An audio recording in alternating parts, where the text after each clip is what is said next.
জুমার দিন সকালবেলা ফজরের নামাজের পর থেকে ফেরেশতারা যতগুলো মসজিদে জুমা অনুষ্ঠিত হয় ওই মসজিদে ঢোকার প্রতিটা দরজার মধ্যে দাঁড়িয়ে থাকে।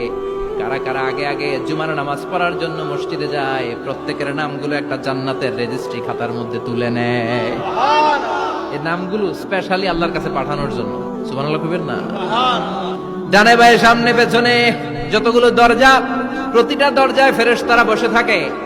কে আগে আসলো নাম তুলে দেয়। তুলতে তুলতে তুলতে তুলতে খতিব সাহেব যখন খুতবা দেওয়ার জন্য মিম্বারে যেয়ে বসে যায়, ফেরেশতারা তাদের খাতা বন্ধ করে তারাও খতিব সাহেবের সামনে জুমার খুতবা শোনার জন্য বসে যায়। পড়েন সুবহানাল্লাহ।